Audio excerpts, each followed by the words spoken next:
Semua yang dilakukan Nabi pasti baik, tidak ada yang tidak baik. Tapi tidak semua kebaikan dilakukan Nabi. Karena Nabi manusia juga, terbatas. Yang dilakukan Nabi semuanya baik, tapi tidak semua kebaikan itu dilakukan oleh Nabi Muhammad SAW.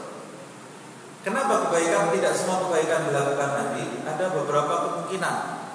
Kemungkinan pertama, karena waktu Nabi sebagai manusia waktunya cuma 63 tahun hidup di muka bumi ini. Masih banyak ada kebaikan yang ditinggalkan oleh Nabi Muhammad SAW, tidak diamalkan oleh Rasulullah SAW, dilanjutkan oleh para sahabatnya.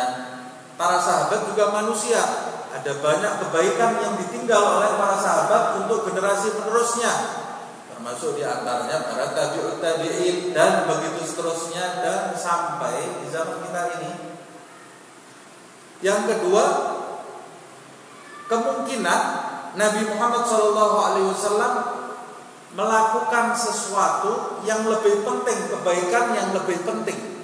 Jadi dia meninggalkan kebaikan yang kurang penting buat posisi dirinya. Dan bisa saja terjadi seperti itu.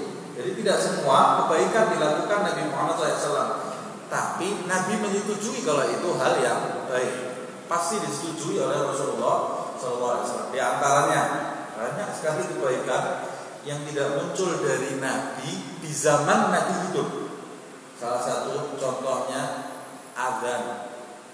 Azan itu tidak muncul dari Rasulullah SAW, muncul dari sahabat Rasulullah SAW. Datang ke Nabi, dia mendapat mimpi, kemudian datang ke Rasulullah SAW, kemudian disetujui oleh Rasulullah SAW.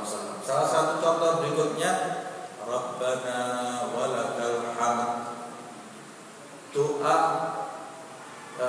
pada waktu iktidal bukan berasal dari Rasulullah SAW. Doa di waktu iktidal berasal dari salah satu sahabat Rasulullah SAW. Ketika dia bangkit, sami Allahu liman hamidah, dia membaca Rabbana walakal hamd.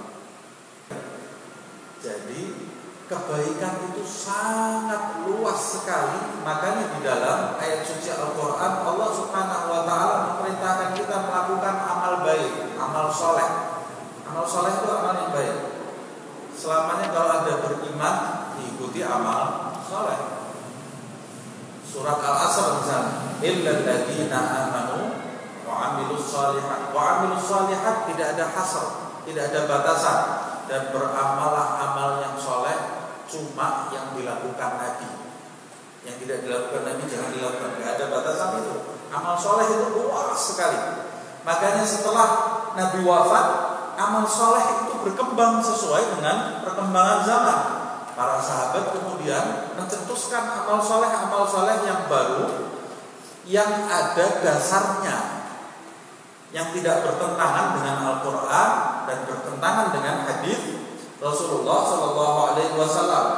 Salah satu contohnya Sayyidina Abu Bakar As-Siddiq, yang pertama merangkum Al-Quran jadi 1 juz, 2 juz, 3 juz. Wafat Sayyidina Abu Bakar As-Siddiq, Sayyidina Umar mencetuskan amal soleh yang tidak bertentangan dengan Al-Quran dan hadis. Salah satu contohnya tarawih berjamaah.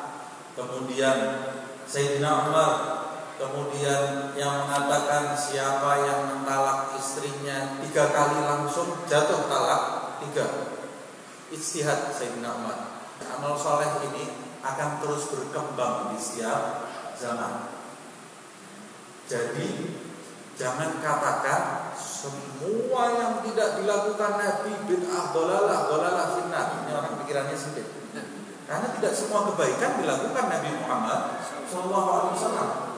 Kebingungan kita, termasuk pengajian hari Jumat, kita cari dalilnya di hadis, nggak ada. Nabi pengajian hari Jumat habis Isya, ada dalilnya di hadis. Tapi ini bertentangan dengan Al-Quran, bertentangan dengan hadis.